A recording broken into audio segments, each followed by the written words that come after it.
बिस्मिल्लाहिर्रहमानिर्रहीम। अस्सलाम वालेकुम नाज़रीन, मैं तारिक इस्माइल सागर आपकी खिदमत में हाज़िर हूँ। नाज़रीन कराम, इस दौर में जबकि पूरा इंडिया इस्लाम की तरफ वापस लौट रहा है, इसे आपको आप बात बराए बात ना समझें। आपने सोशल मीडिया पर दर्जनों अब तक वीडियोस देख ली होंगी। कट्टर जो उनके धार्मिक किस्म के पंडित हैं, वो जो ऋषि मुनि तपधारी जो कुछ भी हैं, वो सारे किस तरह बढ़ चढ़ के अब ला इलाहा इल्लल्लाह मुहम्मद रसूलुल्लाह के नारे लगा रहे हैं। वह किस तरह इस्लाम की बात करते हैं, नबी सल्लल्लाहु अलैहि वसल्लम की बात करते हैं, नातें पढ़ रहे हैं, कवालियाँ कर रहे हैं, मस्जिदों को हाथ बांध बांध के खुलवा रहे हैं जिनको ताले लगे हुए थे, मुसलमानों से दुआओं की इल्तिजाएँ कर रहे हैं और सड़क के दरमियान खड़े होकर ऊंची ऊंची आवाज़ में कलमा पढ़ के इलाए कलमतुल हक़ का ऐलान कर रहे हैं, इस्लाम की हक़ानियत को तस्लीम कर रहे हैं। ऐन इन लम्हात में हमारे सऊदी अरब और अमाराती दोस्त अपनी तमाम तर तवानाइयाँ इंडिया के इश्क में, मोदी के इश्क में बर्बाद कर रहे हैं और अपने ममालिक में हिंदू धर्म की तरवीज व अशात के लिए ऐसे ऐसे कारनामे अंजाम दे रहे हैं कि आपका बतौर मुसलमान शर्म से सर झुक जाए।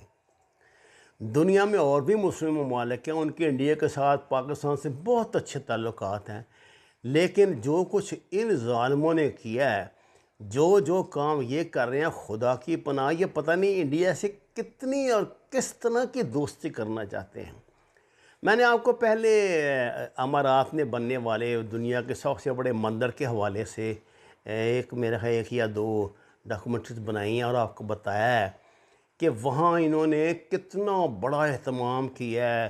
अजंता वलावरा से ला के इन्होंने तस्वीरें वहाँ पे लगाई हैं उसकी दीवारों के साथ, और ये और वो, और वहाँ जदीद तरीन इन्होंने अपने करिकुलम सेंटर्स बनाए हैं जहाँ पे दुनिया भर के लोगों को ये हिंदू धर्म की तबलीग करेंगे। हिंदू कल्चर और आर्ट के ऐसे ऐसे नमूने और ऐसी ऐसी मूर्तियाँ इंडिया से इन्होंने ला के रखी हैं जो कभी ये सोच ही नहीं सकते थे कि अपने धार्मिक आस्थानों से इनको ज़रा हिलाएंगे भी, कितना पाप इससे मिलता है।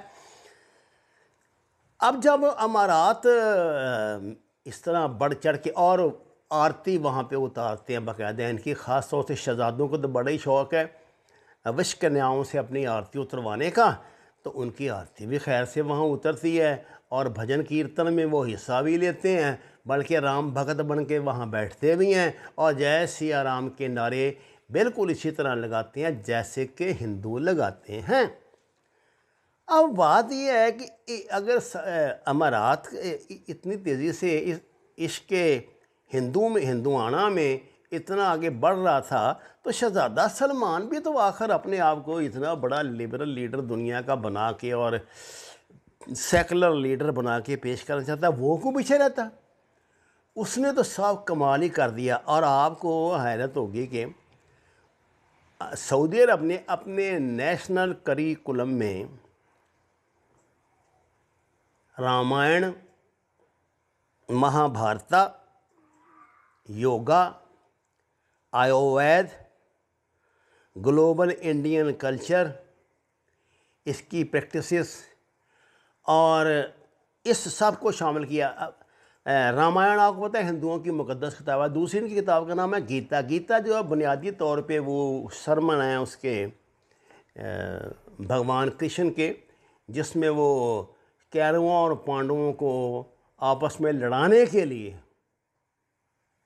कोई अगर हिंदू विद्वान दुनिया में मौजूद हो तो मेरे इस फिक्र को गलत साबित कराए, उन दोनों को आपस में लड़ाने के लिए अलग अलग उनको भाषण दे रहे हैं और उनके भाषणों के बाद इन दोनों भाइयों में कौरवों और पांडवों में जो जंग हुई थी उसको कहते हैं महाभारत, जो इस भारतवर्ष की सबसे बड़ी जंग थी। पता नहीं कितने सालों तक वो मुहित रही, कितने लाख लोग उसमें मरे। इस जंग में बहुत बहुत कहानियाँ हैं इसकी बड़ी, ये एक पूरी मतलब अलफ लैला की जैसी एक दास्तान है। ये भी अब सऊदी अरब में मुसलमान बच्चों को पढ़ाई जाएगी। अच्छा, इसका मतलब ये असल में ये ना शहज़ादा साहब का जो मॉडर्नाइजेशन का है ना, ग्लोबल मॉडर्नाइजेशन का जो उनका मंसूबा, अजीम तरीन मंसूबा, उसको ये कहते हैं विजन 2030। शहज़ादा सलमान का, मोहम्मद बिन सलमान का, ये विजन 2030 है, जिसके तहत ये जो रामायण, महाभारत और ये चीज़ें दिखाएं। अच्छा, योगा आयुर्वेद से मुतल्लिक जो जदीद तरीन जो इनकी प्रैक्टिसेस और मालूमात हैं, इस पे ख़ुसूसी तवज्जो वहाँ पे दी जाएगी। ग्लोबल इंडियन कल्चर जो है, जिसमें ये समझिए कि ये इंडियन रसूमात, यानी किस तरह वो भगवान की पूजा करते हैं, कैसे आरती उतारते हैं, कैसे हवन करते हैं, कैसे जो भी उनके चालें हैं, जो कुछ उनका धर्म है, वो सारा सऊदी अरब के बच्चों को इसलिए बताया जाएगा कि वो दुनिया के इतने अजीम तरीन कल्चर और इतने दुनिया के पुराने सबसे मज़हब से नाशनाना रहें, उनका विजन बढ़े और उनको एक्सपोजर हो इंडियन कल्चर का। और जनाब ये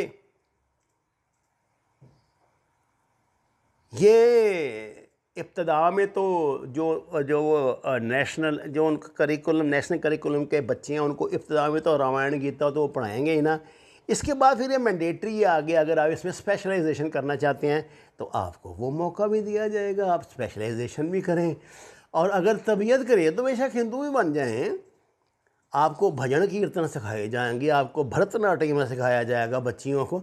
ये उनके धर्म का हिस्सा है। मैं ये मजाक से बात नहीं आपसे कर रहा, ये जो इंडिया के क्लासिकल डांस हैं ये उनके धर्म का हिस्सा हैं।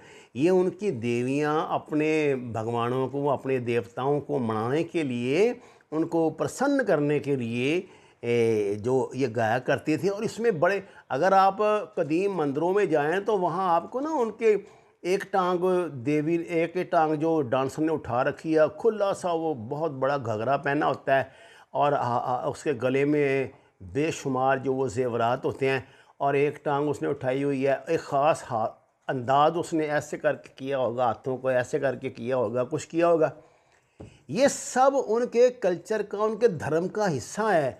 ये भरतनाट्यम है और इस तरह के दूसरे जो डांस हैं, खेल हैं, ये उनके मज़हब का हिस्सा हैं। आप ये ना समझे, अब हमारा तो अलमिया ये है ना कि हम उनके कल्चर को, उनके धर्म से अलग कोई चीज़ समझते हैं। ये हिंदू धर्म जो है वो हिंदू रसूमात के मजमूए का नाम है। अगर हिंदू रसूमात को उनके धर्म से, यानी उनकी मजहबी किताबों से अलग कर दिया जाए तो ख़त्म हो जाता है। जैसे मैंने आपको अर्ज़ किया कि गीता जो है सबसे पवित्र किताब है उनकी, तो गीता जो है ये पूरा जो उसके भगवान कृष्ण के सरमन है, 23 सरमन है गरबन। आप तो मैं अरसे से मुताला छोड़ा हुआ है, 23 सरमन है। तो उन जो उनके सरमन हैं, जो उनके लेक्चर्स हैं, उनके मजमूए का नाम है। इस लेक्चर्स की बुनियाद पे फिर कौरव और पांडव जो आपस में टकराते हैं, और उसके बाद फिर जो उनका महायुद्ध हुआ है, महाभारत हुई है, वो दुनिया के सामने है। इसी तरह ये कुंभ मेला जो है, इसी तरह ये जो आरती उतारते हैं, इसी तरह ये जो हवन करते हैं, इसी तरह ये जो और इनके रीति रिवाज हैं, ये सारे इनके धर्म का हिस्सा, इनके कल्चर का हिस्सा नहीं। देखिए, हिंदू धर्म जो 4 उसकी जो जातियों की बुनियाद पर है ना, जो ब्राह्मण हैं, उसके बाद खत्री हैं, उसके बाद आप समझें कि शूद्री हैं, 3 चीज़ तकसीम करती है सोसाइटी उनकी। इन बुनियादी तौर पे बड़ी बात, आपको इस बात का पता है, किसी शूद्र की, किसी कम तरीन ज़ात वाले हिंदू की आवाज़ अगर ब्राह्मण के कान में आज भी ये कल्चर है पड़ जाए तो वो उनकी ज़ुबान कटवा देते हैं। जहाँ ब्राह्मण रहते हैं ना देहातों में, शहरों में तो कोई फ़र्क पड़ गया होगा, शहरों में छुपा के रखते हैं अपनी ज़ात को, वहाँ आज भी ये जो शूदर हैं ये बेचारे नंगे पाँव चलते, उनके सामने जूती पहन के चल नहीं सकते। आपने दर्जनों ऐसी हॉलीवुड की फिल्में, बॉलीवुड की फिल्में आपने देखी होंगी, और आपको पता है ना ही उनके मंदिरों में इबादत कर सकते हैं वो भी उनके धर्म का हिस्सा। उनके मंदिरों में ना इबादत कर सकते हैं, ना उनके कुओं से पानी पी सकते हैं। आपको वो जितना मुसलमानों को मारेंगे ना अपने कुएं में पानी पीने पर, इतना ही इनको भी मारेंगे। अब ये उनका कल्चर नहीं है, मैं आपको असल में ये बात बताना, ये उनका धर्म है, उनका मज़हब है। और जब आप अपने मुल्क में उनका मज़हब पढ़ा रहे हैं तो उनके रसूम और रवायात को अलग ना करें। ये हिंदुओं ने ना बड़ा चक्कर चलाया हुआ है, उनको बेवकूफ़ बनाया हुआ है अरबों को, कि वो हमारे वो तो रसूमात हैं, आप कहाँ वहाँ वो चीज़ें करते हैं। क्यों नहीं करते? अब भी सती होती हैं औरतें, मर्द उसका मर जाए सती होती। आप फ़ख्र किस बात के करते हैं?